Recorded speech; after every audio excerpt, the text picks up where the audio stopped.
Good morning, my fellow Americans. My name is George A. Wilson, your candidate, Democratic candidate for President of the United States of America. I want to say good morning, happy Saturday to those of you on the East Coast, and I think now on the West Coast. God bless you guys. I know a lot of you are aware of the havoc that's going on in the United States of America, and with the riots all over major seemingly African-American cities all over the United States of America. Before we get into all of that, I want to say I pray that everybody, I want to say good, like I said, I just said good morning, but I want to say that I pray that everybody is doing everything that they possibly can to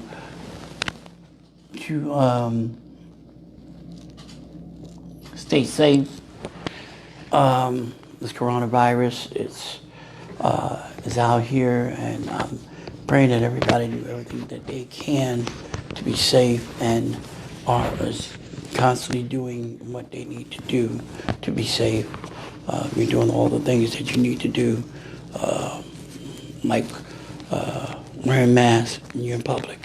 I pray that everybody's doing all of those things that you need to be doing to stay safe, and social distancing, even as the United States is opening slowly, or beginning to open up on a softer scale. I do want to say that that as we're approaching another era in our time. It's called the new norms, and nothing will go back to the same way it used to be. Okay, so we have to be prepared for those things, and times are changing, and we have to be prepared for the changing of the time and everything that's happening to us that's going on now in America. Now, to get back to the more political side of this, I am deeply concerned, and let me start off first off with my deepest condolences and my deepest sympathy to the family of George Floyd that passed away by the hands of a police officer in Minneapolis, Minnesota. Praying for his family and all those that knew him and the community. And we're praying that God's healing powers and peace and understanding rest upon them, even in this time of great disparity, a great time of storms and things that are happening all over the United States. It's a tough time to be an Afro-American, Latino, Asian, because racism, once again, of old, has reared its head. Now it's publicly. Used to be where you would see racism on such a smaller scale that you would see it every now and then. And, it didn't matter, but people would kind of keep it if they were racist, they wouldn't expose it to a degree, and they would keep it hush hush, so to speak. So they didn't care if you were offended or not, they just wouldn't publicize it. Now racism is being publicized, and all over social media, and in every people are taking photos of it now, and television, news, and everything. It's just to the point that racism is once again reared up, and it's not anything new. It's something of old, just never died. It just kind of just laid low. Now it's back in the public. This time it's not hiding anymore. It's when you can see a man killed in broad daylight on a city street, busy city street in Minneapolis, Minnesota. And the videos that keep emerging from different vantage points and different viewpoints show what really took place in that city. Has been rioting for the last 4 days. And like I said again, especially in Minnesota, curfew has been set and nobody's paying attention to curfew, so they don't care. I certainly get it. Don't get me wrong, I certainly get it. You have a right to protest. You have a right to demonstrate. You have a right to freedom of speech. You have a right to stress your point and to share your point of view, even if it's not liked by many people. But again, you have a right to do this, but peaceably, under the Constitution. Peaceably, you have a right to do this. When it turns into something else, like rioting and looting and destruction of public property and governmental property, you take that a little too far. Even though I don't condone none of it, other than the demonstration and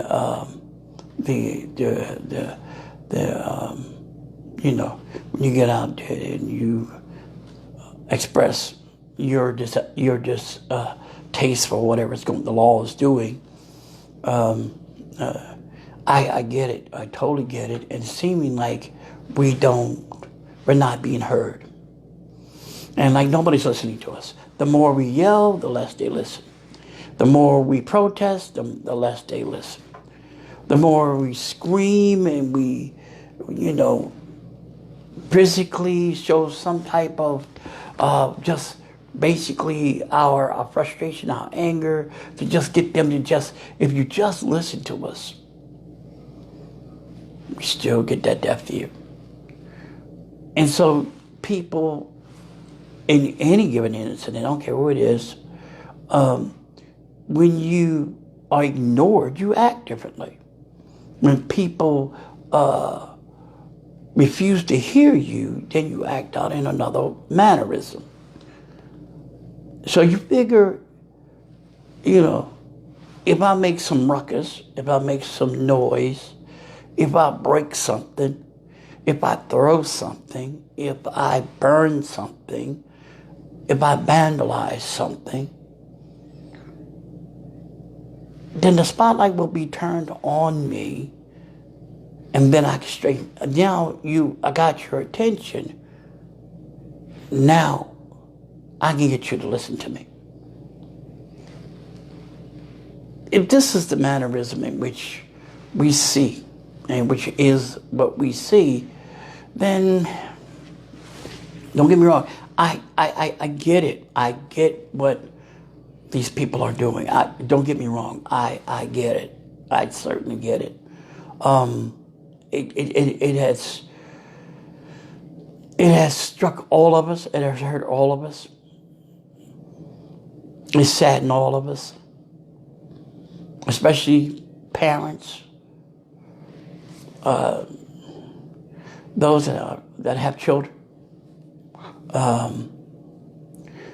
We love our children. It don't matter if they're younger, older, or grown, and if you're still able to be alive and you got grown children, still love them.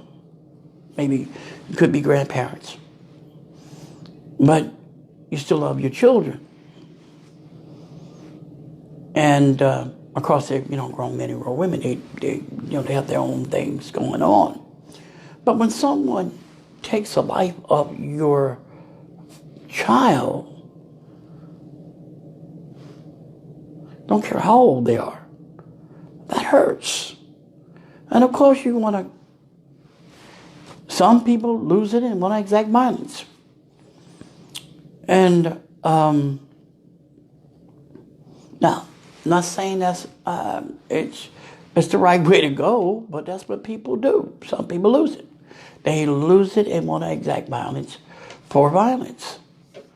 And they want to see the persons involved in whatever it is punished. And if the law doesn't move fast enough, then they feel that they have a right to enforce that type of punishment, which is wrong, but that's how all humans think. We want them to feel the pain that they inflicted, not only on their loved one, but on their loved one. But think about the pain they inflicted on the parents or the grandparents. They gotta,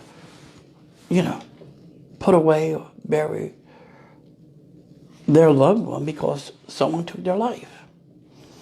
And again, like I said, I totally get it. I understand it perfectly. But to get out to do the things that these people are doing, to get attention, and you're drawing the wrong type of attention.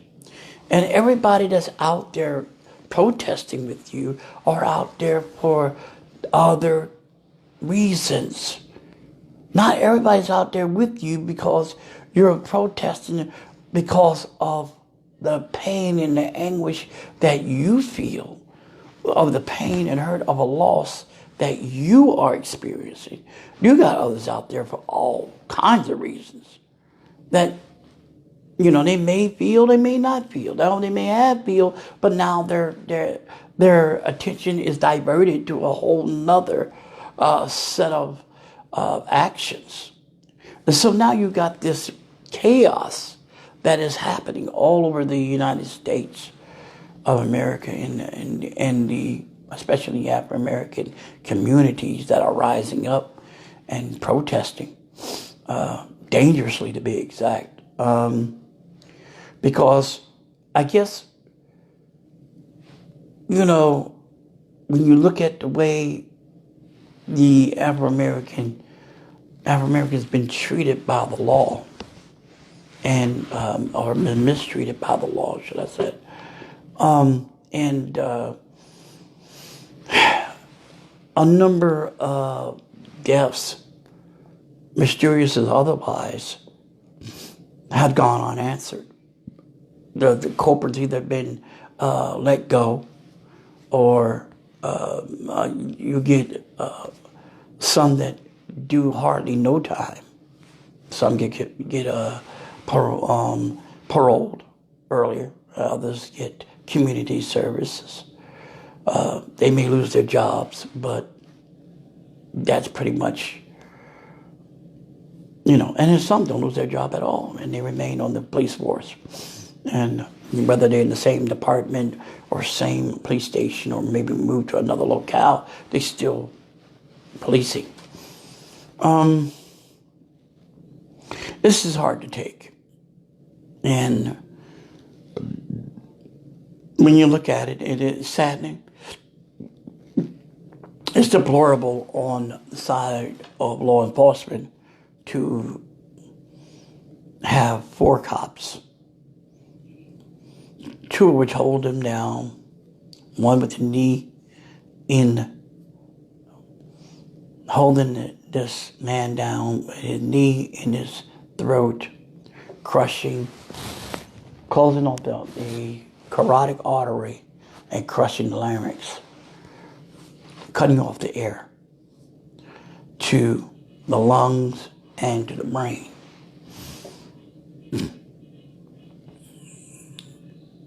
And then the fourth one standing around not doing anything. He sees it and don't try to stop it. Nothing. He's busy watching it himself and also videotaping it. This type of behavior is not acceptable. And to be in law enforcement, it shouldn't be in law enforcement at all. You have these elements. And I believe that, there's corruption on every level, of course, but when you get this type of corruption, whereas racism, and you profile different demographics, and then you take out whatever hatred or whatever you feel against another race because one, you feel that you can, and you have no remorse. It's hard. It's hard. And then the cop that they said that they arrested, that did this thing, only gets third-degree murder and $500,000 in bond. And of course, he got bonded out with 10% of that, which is $50,000. And from what I understand, he has already bonded out. The people are angry. They are frustrated. They feel that it is a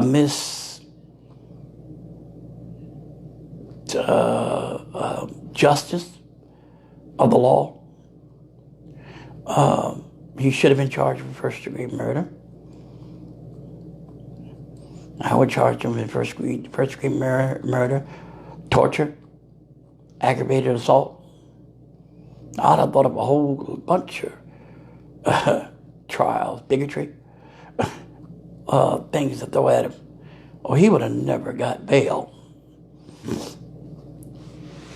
But again,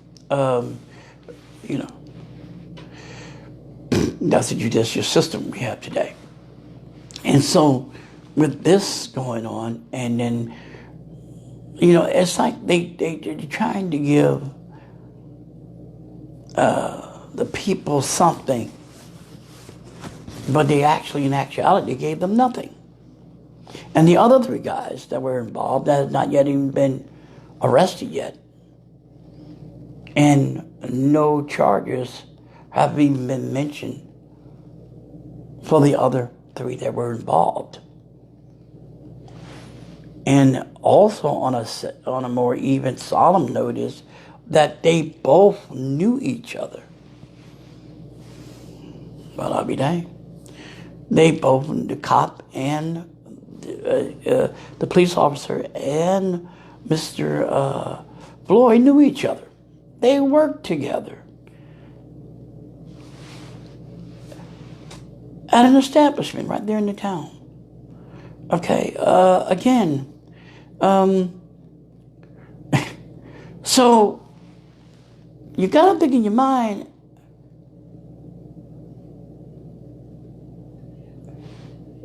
if you knew each other and you worked with each other, at some point at an establishment, then what happened to escalate this between you and someone you know?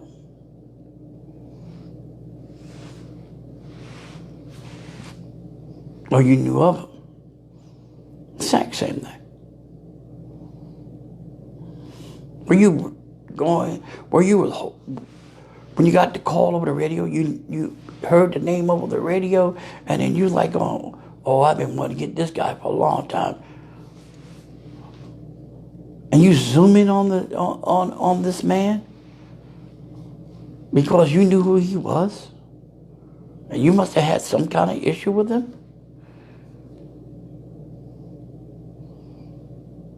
Don't know. Maybe they had an altercation that they didn't mention on television. But he did know the guy. He did know Mr. Floyd. But here's the thing. Obviously, if Mr. Floyd knew who he was, he didn't try to, at any point, from the time they arrived, the time they put cuffs on him, the time they sat him down, the time they went to put him into the police car, to the time somehow he wound up on the ground and this altercation took place. Not once did this man show any signs of resisting arrest. And so this is what America is upset about. And as a politician myself, I agree with the American people that they want justice for the Floyd family. I believe that the Floyd family should get better justice than what the system is doing. Don't give me something to try to quiet me down. Give me justice. Even your sorry justice, and I'm talking about the law here, because it's blind, colorblind, but people leveling it with color now. White law, black law, whatever. With all the justice in the world that I deserve, my family deserve, my right to this kind of a justice, out of all of which, I still got to live with the pain that I'll never see my son again, or my brother, or my cousin, or my whomever, in this case, his kids will never see their father again, ever. So it doesn't matter the justice that will be served to this man, these four men, that won't bring back my loved one. Everything I see what they're doing on the streets, it's commendable in one way, and then it's completely chaotic in another, and all of which won't bring this man back.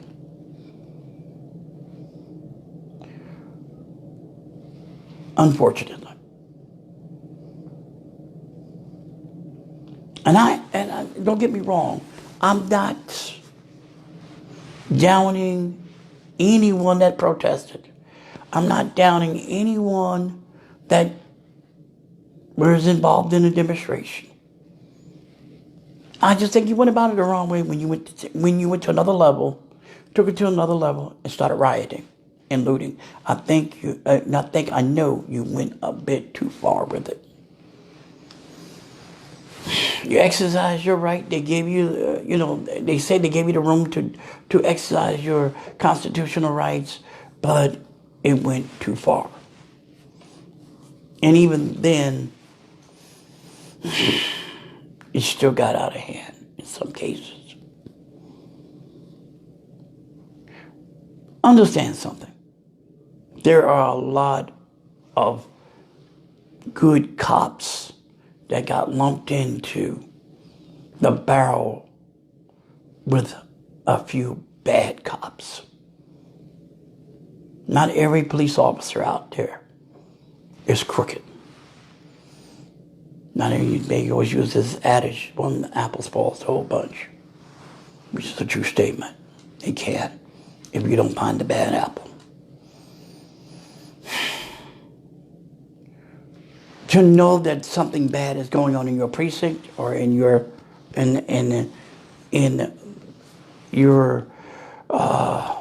law enforcement would take your concerns, what it should have been taken to the mayor, then to the governor of the city, the governor of the state, the mayor of the city. This is where your concerns should have went, because they have the power to deal with local municipalities and do an investigation and do in-house cleaning if necessary. I know it's hard sometimes to follow the chain of command when you're upset, when you're aggravated, when you're hurt, when you're distraught. It's hard to follow the chains of command because you figure, what's the use? Nobody's going to hear me anyway. And how do I know that it won't fall on deaf ears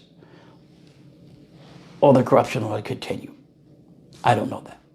How I know they won't protect these officers that they outright know that did this thing and they meant to do it. It's hard to follow the chain of command, but that's where you take it to. That's where the rioting, not rioting, but the picketing and all of the protesting should have been to the mayor, to your city council, on up the road to the governor. And so you got a definitive answer that they will prosecute these gentlemen with the full extent, to the full extent of the law.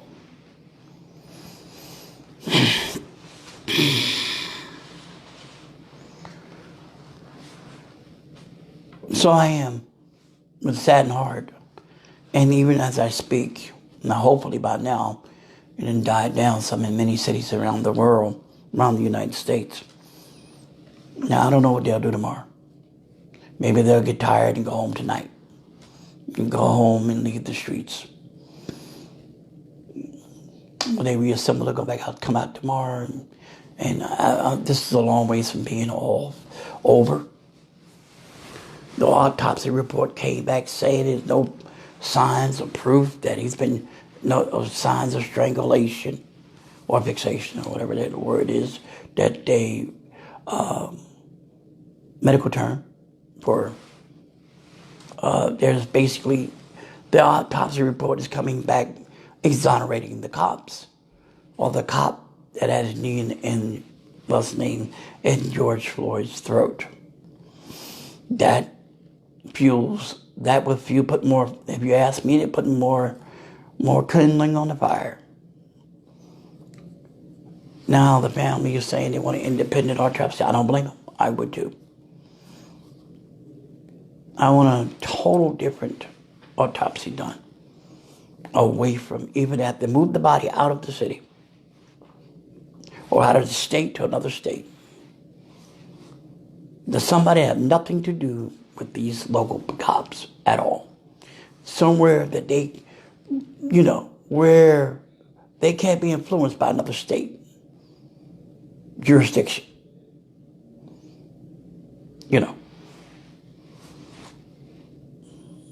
Yeah, medical examiners is one thing. It's not the brotherhood of the police department. It's not the PBA. They're just medical examiners. They have their own association. Board certified medical examiners. And I would have that done, like the family's ordering that the body of their son to be examined by another medical examiner. Independent, away from the police department's examination. I don't blame them at all.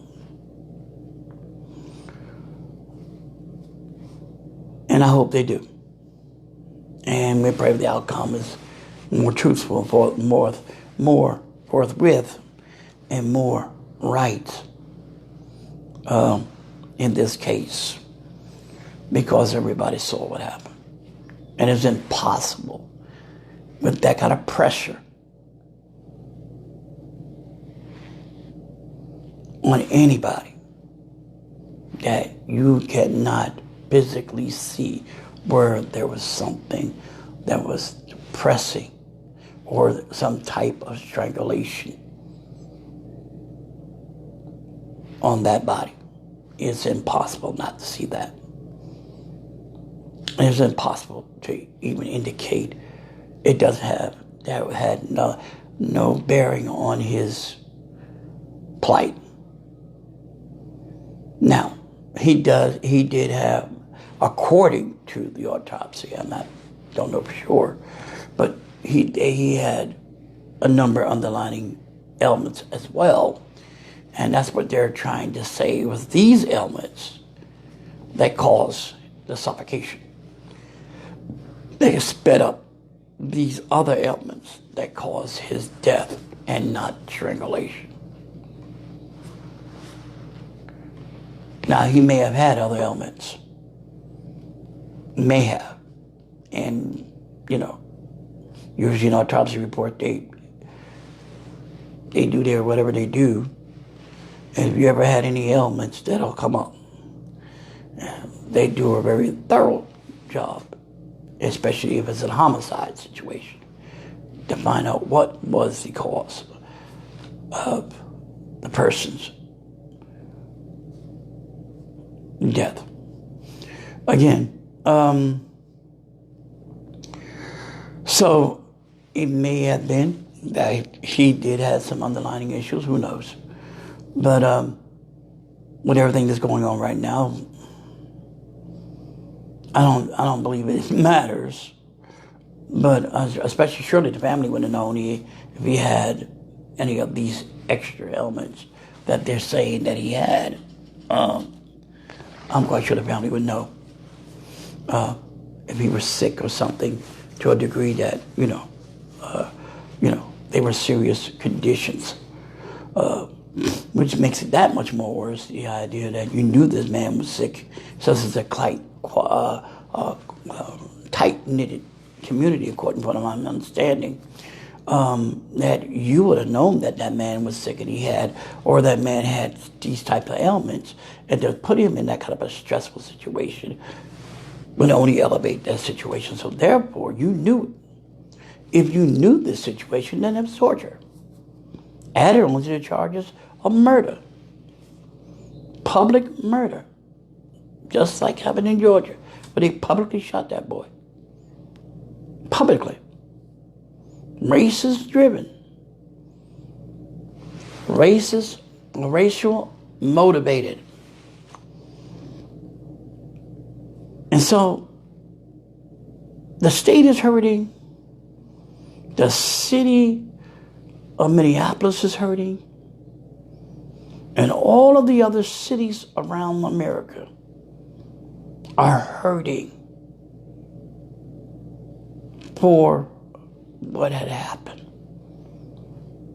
Now, I watched the news some time ago, and I really piggyback, or I really appreciate the mayor in Atlanta, being a mother herself.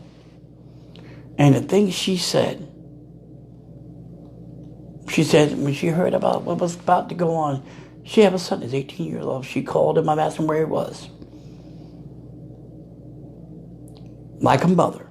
She said, not today, baby, you're going home, go home. Do not hang around. A black man in the streets right now would not be a very good idea. Go home. Looking out for her own son, health and well-being. Then she spoke about the city in itself. And she said, you're better than this. You didn't have to go that route. Basically told them her last words were, go home. Just go home. Because basically what had happened was it got out of control. And everybody that's in this thing don't mean you any good. Everybody ain't there for the same reason. It would appear to be they were there for the same reason, but you don't know that. Oh, one newscaster said it was interesting because it wasn't just about black people, but you had a diverse culture of people on the streets, of young people actually, on the streets, meaning there were all genders, races, the other different ethnicity. I don't want to use that word race, but it's kind of scary right now. Different ethnicities, all protesting the actions of 4 police officers that took the life of a 46-year-old man, which his only crime was either a worthless check or counterfeit bill, which in any case, he didn't try to run. He was in his car with 2 other people, minding their business. So if the store owner was complaining that he passed off a bad bill, or it was a matter of a worthless check, and obviously this man had been in the store more than once, so they knew who he was.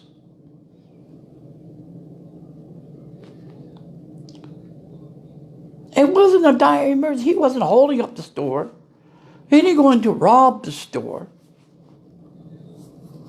He probably went there to purchase whatever it was. He came back out.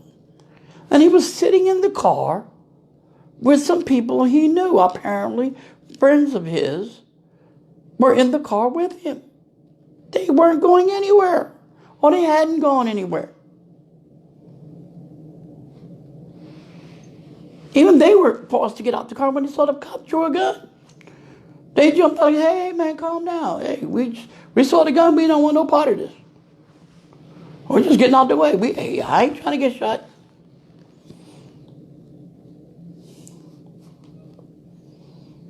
You see what I'm saying? So it's a lot of mixed feelings going on. And God bless the people that were there, that saw everything, that took these pictures. Even though they were a little afraid, apparently, some of them were. Then there were others that say, hey, man, look what you're doing. The guy he is telling you he can't breathe. He's calling for his mother. And you have no right to continue to hold this man down when he's already subdued. Already. What's your reason to continue to hold this man down? And then you ask this man, do he want to get up? Do he want to get into the car? He kept saying he couldn't breathe.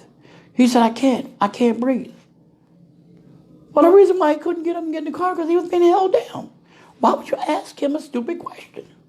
A rhetorical question. And what about the store owner? What about the report? What about the investigation? Did any of that take place?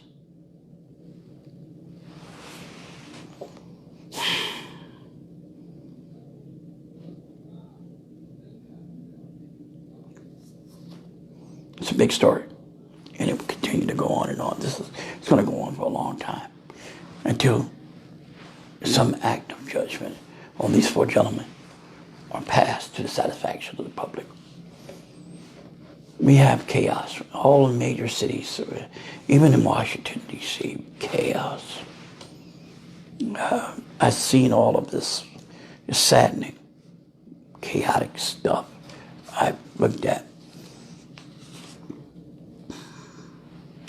I want to share something with you. Now, I don't know how well you guys know the law and how well you understand the Constitution. I don't know if anybody have ever paid attention to the articles of the Constitution.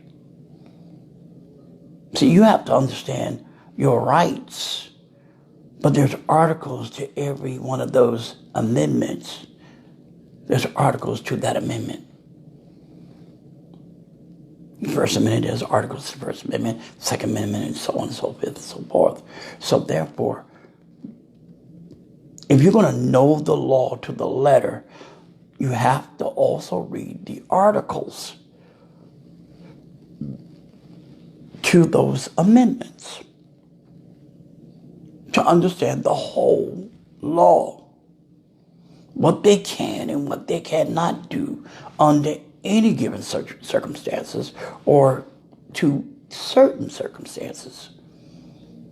See, when we don't understand the whole law, then we're the ones being robbed of our alienated rights and our civil liberties because we don't understand it. Now, am I asking anybody to become a lawyer? No. Am I asking you to be a student in the law? No. Am I asking you to be a paralegalist or someone that does research on the law? No. I'm asking us as American citizens to understand the law and identify when the law is being broken under the articles of that given amendment to the Constitution. So I don't want to hear that I just have a right to protest or freedom of speech, freedom to be able to express myself, demonstrate peacefully. But what does the article of the Second Amendment, these articles of the Second Amendment say pertaining to that right that I have?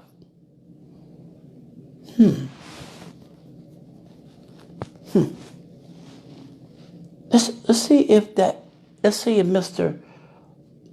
Floyd, any of his rights been violated. Well, we know definitely one of them has been violated, the right to life and liberty in the pursuit of happiness. So the right to life was taken from him. We know that was completely one of his constitutional rights were exasperated. So yes, we already know that part.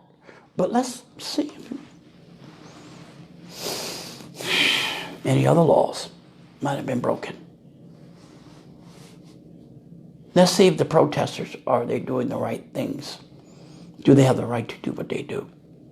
Not just because it's written down, they have a right to freedom of speech. But those are articles of that right says. I wrote down a few that maybe you might want to look at. Maybe at some time. First off, is to be free of dictatorship. That's one of the things we need to know. We need to be free of dictatorship. What does that say? Any form of government or person's political party to do whatever they want. They can't do that by suppressing the American people, prohibiting political parties to oppose their rights or their rule. In other words, in small layman's term, that neither government or any person or political party can suppress any American person from or prohibit them from opposing certain rules if those rules are wrong, or if you feel that those rules are wrong. They can't stop you from protesting. Did you know that? Let's look at something else. Freedom and all are equal under the law. Article number 1. All human beings are born free and equal in dignity and rights. They are endowed with reason and conscience and should not act toward one another in a spirit, or should act to one another in the spirit of brotherhood. In other words, everybody is supposed to be treated fairly. I don't care who you are. If you were born free. All human beings are born free and equal with dignity and rights. All. It isn't some. All. That means it's leaving nobody out. And it should be acted upon or toward one another in the spirit of brotherhood. Everybody treated equally. Equally under the law. Let's look at article number 3. Everyone has the right to life, liberty, and security of person. No, Mr. Floyd wasn't. But then again, this is your right. Under your freedom of speech, that's an article. Number 3 says everyone has a right to life, liberty, and security of person. Meaning no one, not even the law enforcement, have the right to impose their will upon you from demonstrating in public if it's non-violent. Now, maybe if some of the people that were out there protesting might have knew the law a little bit better, other than you had a right, they would have known by you pushing up against police officers.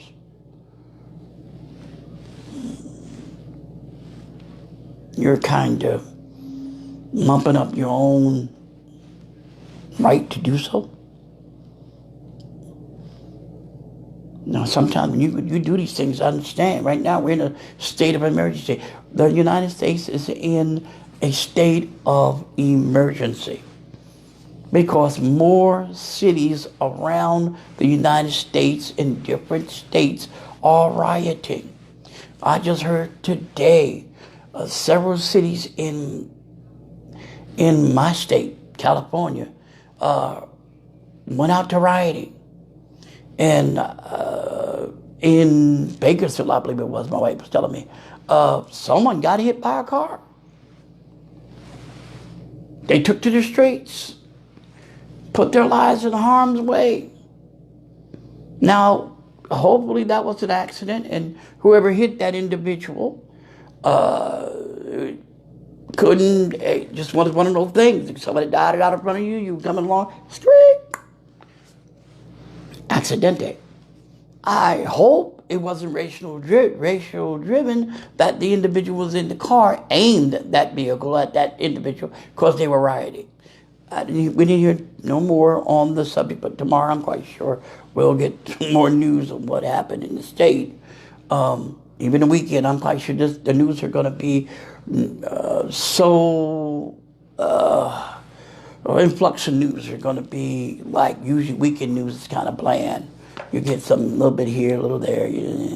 But, with this going on right now, it's going to be a long weekend, a very long weekend for the United States. And this is not all about Mr. George Floyd. No, it's about all the other incidents that the seemingly Afro-Americans have been very patient about, that have not lost their cool over, could have, probably should have, but remained calm and kept a cool head. This, as they said, it was a needle that broke the camel's back, and everybody went boom. One young person was even telling the newscaster they don't care about the curfew. They're angry, they're frustrated, and no one is going to tell them not to protest. They can't stop us. They may hinder us, but they can't stop us. That's a young person that was out there today. I was like, well, can't argue with him to a degree. Article 7, it says, all are equal before the law and entitled without any discrimination to equal protection of the law, without discrimination. When you have law enforcement officers or the law community breaking their own laws and treating people with blatant disregard or disrespect, then they violated your rights under the Constitution and the articles of that Constitution.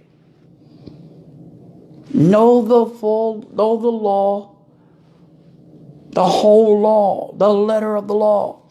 So if you get a lawyer that acts like he or she are dumbfounded or act like they don't understand the law, and you do, you can either say, look, you're going to treat me fairly under the law and be my representative, or you just don't no longer have a job.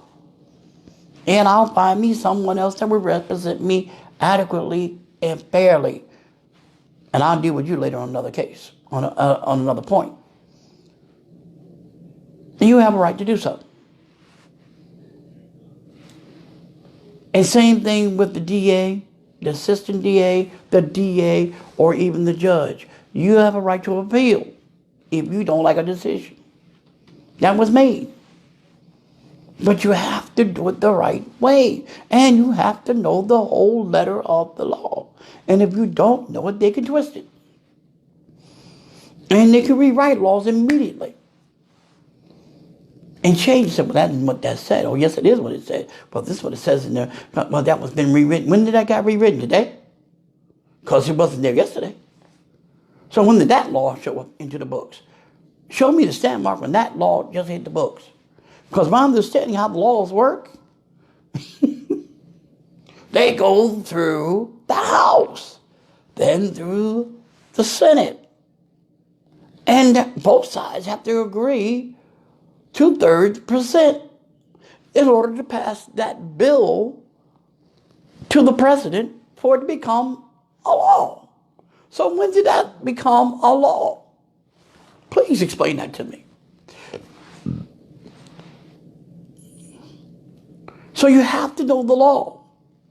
If you're going to protest, if you're going to go out here and demonstrate, you better know the letter of the law.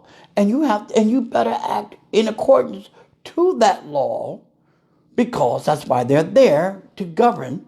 But you better act according to that law, or your rights can be violated because you violated your own rights by doing things that just is not right. I understand the frustration. I understand you trying to get heard. I understand that this is really hard for anybody to see a public torture and a guy expirated in front of people in a busy city on a corner of a busy city in broad daylight by officers, public servants. This is where knowing the articles of the law can protect you and your rights to do what you do. You just got to remember to keep a cool head and stay within those parameters, so you don't break your own, that you don't cause them to take away those rights or those civil liberties from you because you lost your head. See, some of these law enforcement officers, and I can talk a little bit about them because I used to be one of them, but anyway, some of these law enforcement officers don't know every letter of the law either, because one there can say, I'm not a lawyer. a public servant. I'm just here to protect and serve. I know the law, how to govern this as my duties are executed. But as far as taking it above that to another level of the law, that's for lawyers. And some of which, when they study to be correctional officers or police officers, they are taught certain rules of laws. Okay. And they taught something of the law. So to protect themselves, of course, and hopefully protect the American people, or the population, or the public to a degree. But they all don't know the letter of the law precisely. You can walk up to any patrol officer or detective, whomever you want to. I can guarantee you ask them, what does the 12th article of the Constitution states pertaining to my rights and my liberties, and they could not tell you. Unless they studied law before becoming a police officer, then they can tell you. But that's constitutional law. You follow what I'm saying? See, being also studied law before changing my major, law always fascinated me. There's something about the law that I wanted to make sure that if I was to be a defense attorney or a prosecutor, I wanted to know the whole law, the letter of the law, and it didn't matter who I was defending or prosecuting. I wanted to make sure that they had equal rights under the law, that they were being judged by the whole law and not my prejudice, and not of racism or their color, their creed, or their nationality. It's by the crime. The contents of their character was on trial, not them per se as their ethnicity. So law has always been something that I've been always fascinated about. So I said, you would have made a heck of a lawyer. Been told that so many times. Probably could have been. Maybe I should have been. Here I am today. I'm a politician. I'm a pastor and a politician, right? Go figures. But anyway, God had another plan. That's what it was.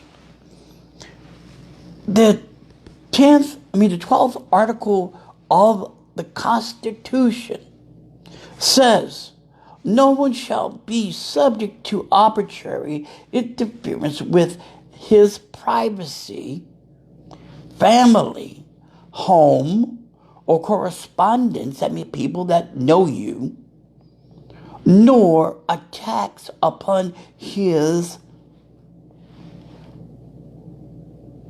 his honor. Sorry, I write terrible. His honor and reputation. Well, that would totally make Washington a complete lawbreaker. Because once you get into politics, they say all of this is public. Well, there are some things that are public knowledge, public record. You go on any courthouse and run somebody down if you want to see what kind of person they are. If they had any charges ever driven up against them, blah, blah, blah, tickets other than all that stuff. You can do that because it's public record, public knowledge. Just go to the courthouse for that if you want to know something.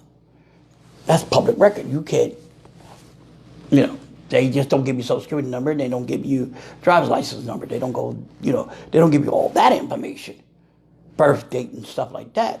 Unless you are a lawyer or law enforcement and you running this individual down, then they get that information. But for a regular person to go in and check this, that, or the other, whatever, or creditor, they don't have to get all that information. They just get what is on public record. Anybody can get that.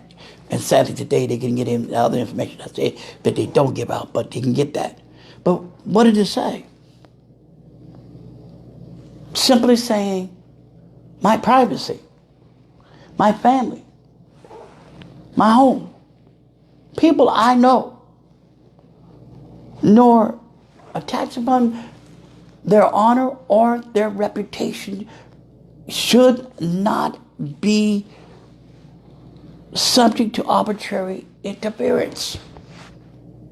Meaning they just can't open up a can of worms on your life and destroy your life. Or interfere with it one way or the other. It's just not you, your family, your home, businesses, whatever. That's against the law.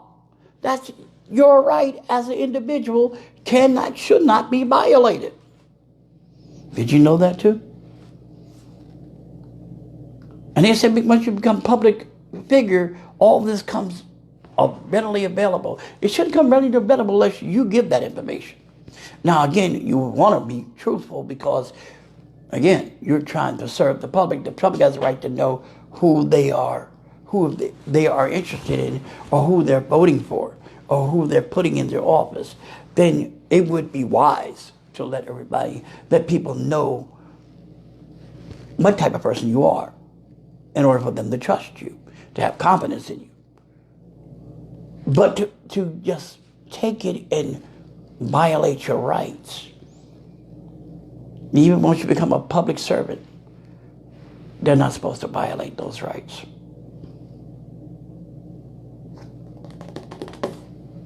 Again, this is some of the things that I'm wondering, and I get the cramp.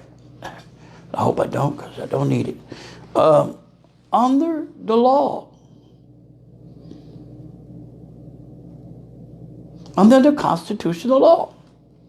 And if you don't know this, again, this can be violated. Last one, and I guess I only did a few of them. I'm not going through the whole mess of it. Article number 30. Nothing is in this declaration may be interpreted as implying for any state, group, or person any right to engage in any activity or to perform any act aimed to the destruction of any of the rights and freedoms set forth herein. The founders, the framers of the Constitution ended this with the last article of the Constitution. That's article number 30. And they basically say that everything that herein in this Constitution should be upheld to the rights and liberty of every individual. See, when you don't know this, and you don't know the amendments of the Constitution, all of them, and the articles set forth in each of those amendments, I know it's a lot of reading, especially the 14th Amendment. Whew, I thought I'd never stop reading that thing. And then I turned around and looked at how many articles was associated with that. I was like, man, are you serious? But you have to know the whole law to protect yourself and know what your civil liberties are and your rights under the law. But you have to govern yourself according to these laws. Now, I'm not talking about the frivolous ones, because there are a lot of bad laws on the book that were just written on the book so they could protect the ones who We're trying to get away with something, or have gotten away with something, or want to continue to get away with something in the future. My pen is falling off. That want to get away with something in the future. So they have those laws put in the book. So if they violated something, those laws say, well, according to the law that was written and signed on this date, says I could do what I wanted to do here because the laws are in the book. It's a law. Well, if you didn't know that it was a law,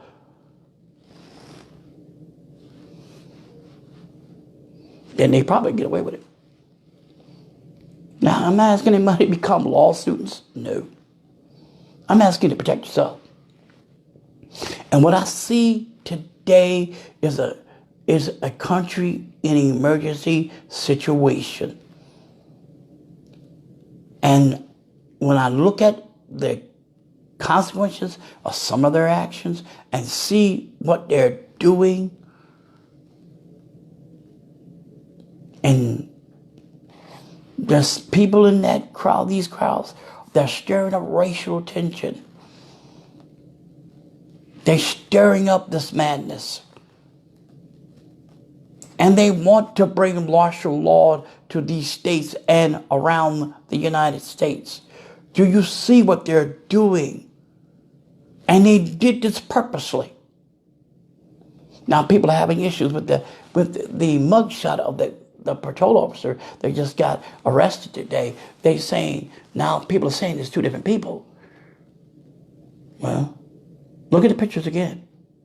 It's the same officer, but a younger picture of him. Well, why? That make me wonder a little bit too. Why would you use a younger photo of that officer for his profile picture when he goes and stand up against the wall to have his picture posted in the newspaper and otherwise? Why would you use a younger photo of him? Now, was that a photo of him before he was an officer? Or is that a photo? Why don't you just take his photo of him today? These are interesting questions to be asked. It's not two different people, same person. They just did something different. Maybe they didn't want to shame that officer. But then, if they got another to put his wife out there, his wife saying that she's going to divorce him.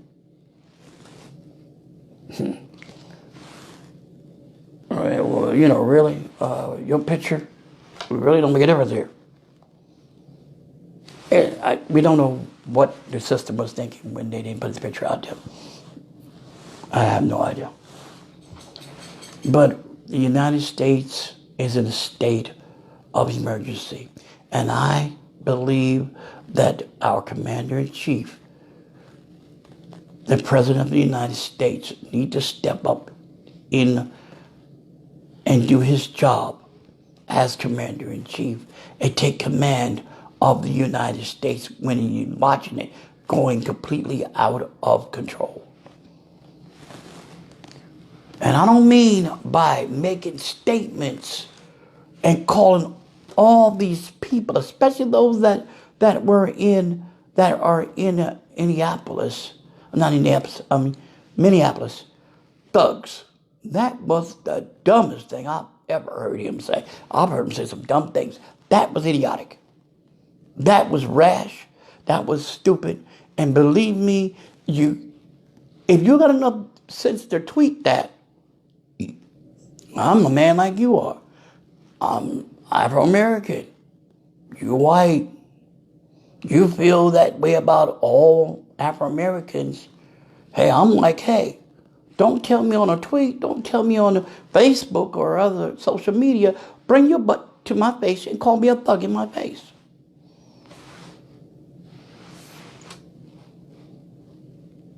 You follow what I'm saying? Other politicians, past presidents,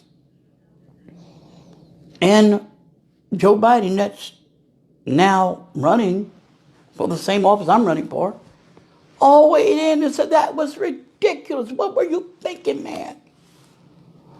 Surely all these people are not thugs. And then he took a racist statement that was made back in 1965. Somebody said the 67. Doesn't matter the year. It was during a racist era. And said where there's looting comes the shooting. And then he tried to clean it up.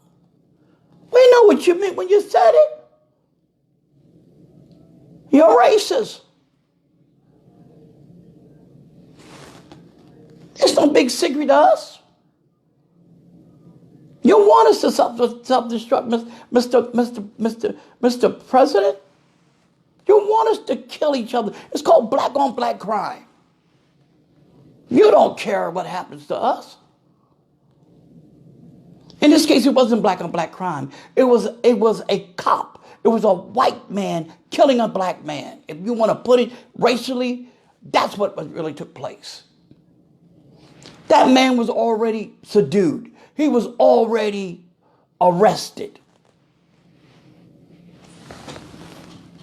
Wasn't formally charged. He was already in handcuffs. That cop had no right taking a life.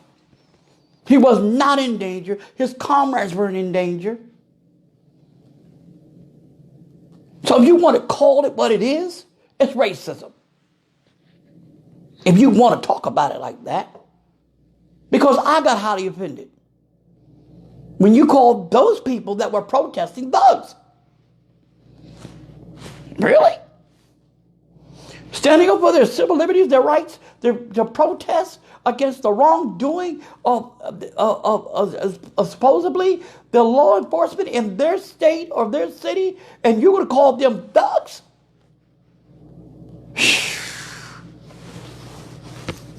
And you call yourself a president?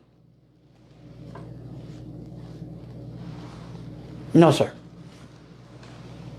I said it to you before, and I'll say it to you again. You no longer have the ability or the right to be a president. That power was stripped from you a while ago. You no longer have that power. It's time for America to take charge. Like the mayor in Atlanta said, if you want things to change, go home. Come out on November the 9th and vote. And then come back in November, June 9th and vote. I don't know what that vote is about. Probably for a Senate race or something. And then come out in November and vote. And vote this president out of office. If you want to make a change, that's what you got to do.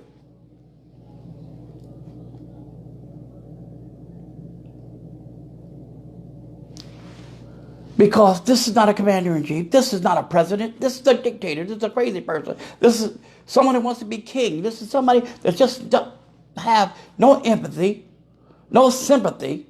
Oh, I'm sorry. What happened to Mr. Floyd? He was a good person. How the hell you know he's a good person? Do you know the man? And you won't say it because you meant it. You were saying it because you wanted to look good. You took this as a political means to move you forward. And you still muck that up when you turn around and call people thugs. Do you know any of those people? And if anybody's a thug, you better turn that around and take a look at yourself in the mirror, sir. Because the only thug is you.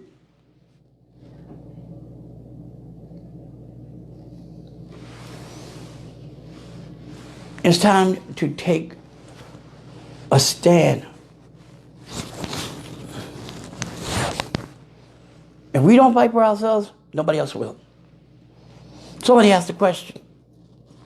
When you can't depend on the commander-in-chief or the president of the United States to run the country, who do you run to if you can't run to the president of the United States or look to your leader to do his job in protecting the United States from all matter of deterrence, foreign or domestic?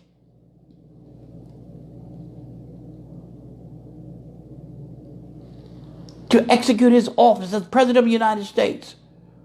This is domestic war on U.S. soil. And the president has failed again to do his job. But to have a nerve to make make idiotic statements and racial quotes.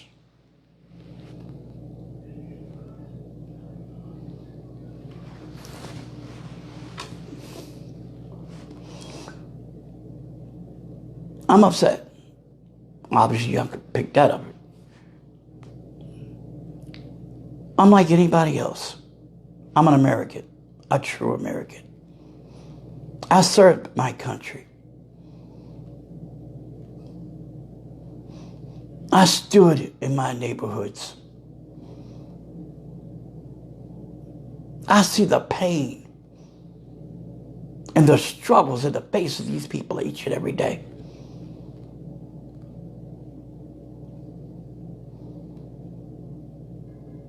And all these people want to do is be heard. And all you have for them is that you're a thug. Yes, I think rioting went too far. I think it went too far when you go to rioting.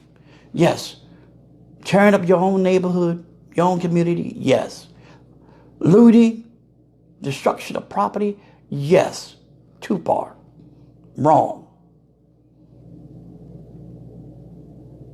But these are hurting people. Some people were in the crowd that probably in that this situation. You don't know that. And everybody, Mr. Trump, I can't even bring myself to call you president anymore. But I will respect you by calling you Mr. or Sir.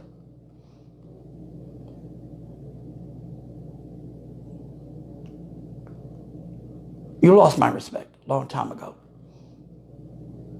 All those people are not thugs. I wasn't even there. Wasn't even in the state. By calling those people thugs, it means you're calling every Afro-American a thug. That would include me, sir.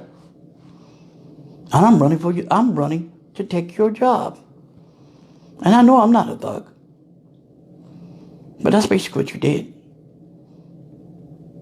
Whether people stand up and say it, that you called them a thug or not, that's solely them. I'm telling you.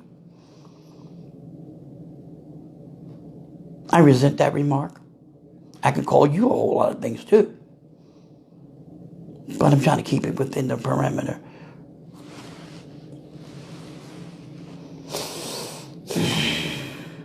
And forgive you for that statement.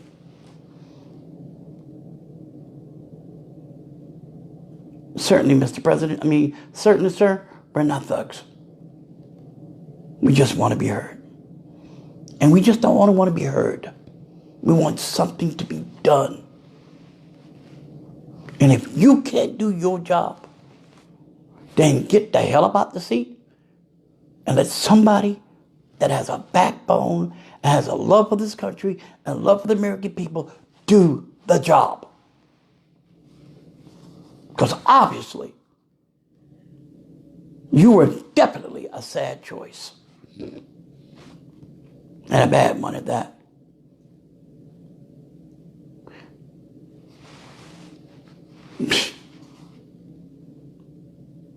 They said bad company corrupts good morals.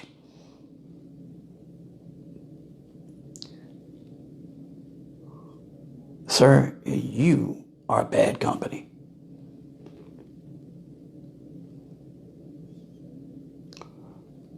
Again, my condolences go out to the family. And my heart goes out to every one of the American people that are suffering, that are especially Afro-American and Latino communities that hit hardest with this. And I'm not just, there's some of our white brothers out there already just as bad. And I certainly feel your pain as well as our pain.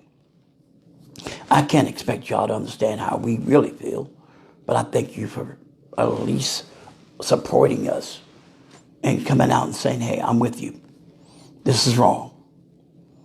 And they should have never did that. And when someone does that, it could have been me. It could have been you. It could have been anybody.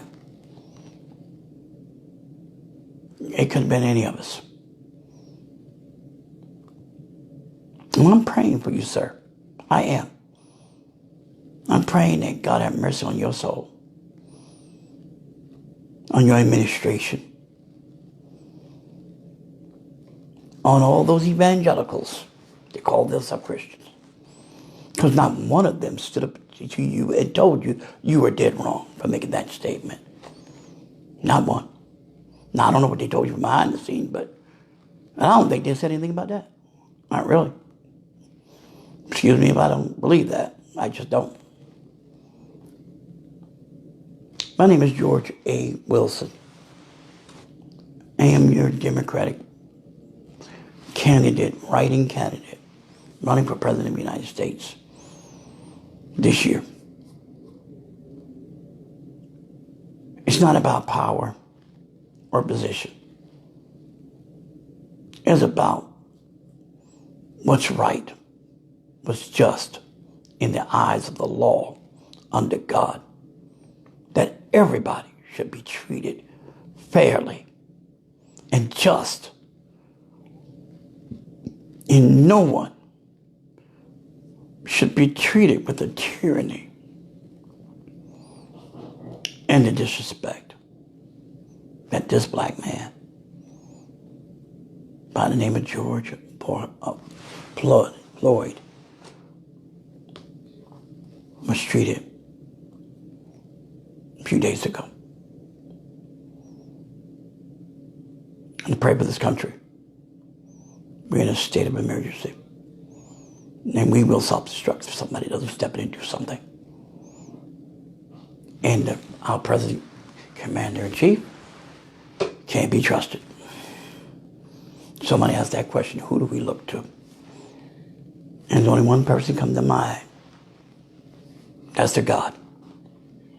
To bring about a calm, peace, resolution to all of this. And this is on top of coronavirus.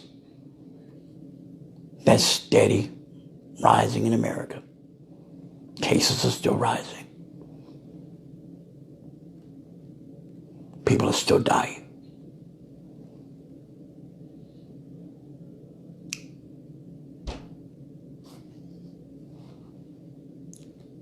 And the economy is still in the soup. And we still have issues that we have not addressed in months since the coronavirus. And what our president do? Find ways of trying to enhance his re-election, taking every opportunity to make everything political, and have not weighed in on one way or the other that we hit a milestone that nobody would ever dream that we would ever hit. Over 102,000 people dead to coronavirus. And all he has to do is make racial slurs and call people thugs.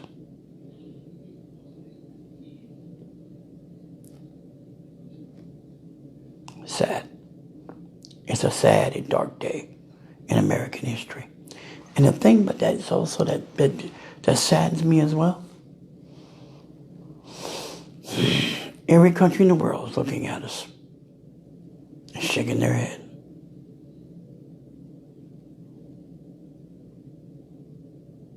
And they feeling sorry for us because they know we don't have a leader.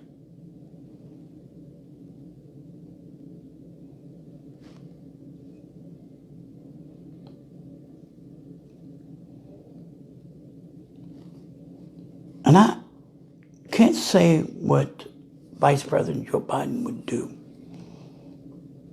And this is not even about him today.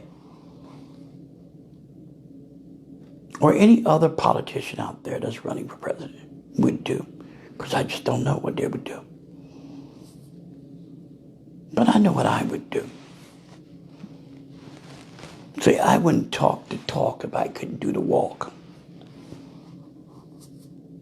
The minute that had happened, and I knew what had happened, I would have been on the phone with the governor of that state. I've been on the phone with the mayor and asking them what in the heck are they doing about arresting these 4 gentlemen and formally charging each and every one of them with murder of that man. That's what I would have done as a president. And while people have a right to protest, and I know this is it could be a very volatile situation, could be quite dangerous, I would have made my way to Minneapolis, Minnesota. And I would have spoke to each and every one of them out there. And to let them know that justice would prevail for them for the death of this man and to his family. I would call on the leaders, the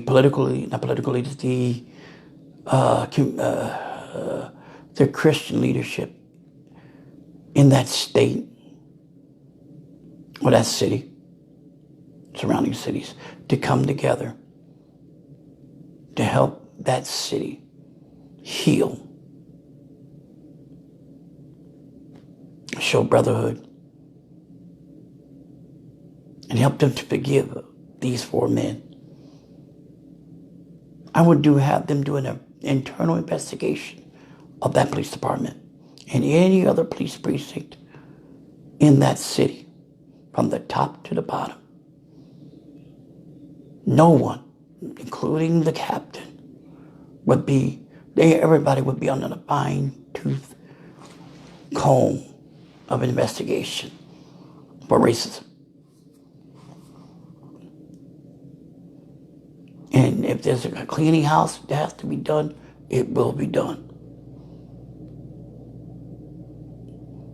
I would make it my way in my business to go to George Floyd's family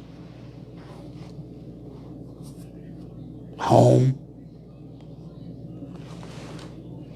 gymnasium, wherever they want to meet, where they felt they were safest. And I would have met with each and every one of them and let them know, as their commander-in-chief and their president, I'm going to do everything possible to see that these men come to justice and pay for their crimes, and try to console them and let them know that the government is behind them, is with them. And I would make it my solemn word to them that not another black man would be mistreated ever again in public or any otherwise under racism by any law enforcement, anybody else. Not under my watch. And I find out about it. That's called your commander-in-chief with boots on the ground. Not just sitting behind an office desk, barking orders. We'll be asking what's being done. Why isn't it being done? And then I'm asking, why are you still standing here looking at me?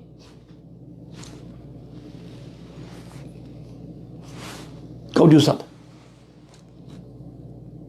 Prepare Marine One. Get me to Andrews, because I'm going to Minneapolis, Minnesota.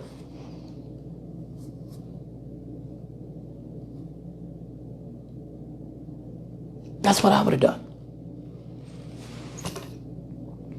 as your commander-in-chief. And it's just not Minneapolis, Minnesota. That's where the incident took place. But I believe that the president took enough time and initiative to say, hey, this is unacceptable. We're not going to deal with this. We're going to take care of this. We're going to reach out to the family Anything we can do federal-wise for you to help you to come up after the situation, feel free to let us know. We're only 9 digits away. Let us know something. We'll keep up with you. We'll send people down. We'll call you. We'll just keep in touch to make sure your family and the families in that community are well protected from the law, these rogue law enforcement officers. It will not happen again. That's what a good commander-in-chief does. Does every other issue take holiday? No. But that's one of the issues that, if it comes up, is his job to look into it, to make sure. It's not because it's happening in a black neighborhood and I'm black. No. It's happening to people. And it shouldn't be. People of color doesn't matter. It's people. That's what a good president does. And that's the only thing I could speak for me. I can't speak for anybody else running. I cannot speak for Joe Biden. That's also the head runner right now. For now. Notice I said that word right. For now. For now. I can only speak for me. Again, my name is George A. Wilson. I am running as the Democratic President of California. To be the President of the United States. Don't vote for me because of my color. Vote for me because you trust me. And you have confidence in knowing that I can do the job to protect the United States, foreign and domestic. And do the job of the President of the United States. Love you guys. God bless America. God bless the Floyd family. And God bless the American people. Have a wonderful Saturday. God bless you.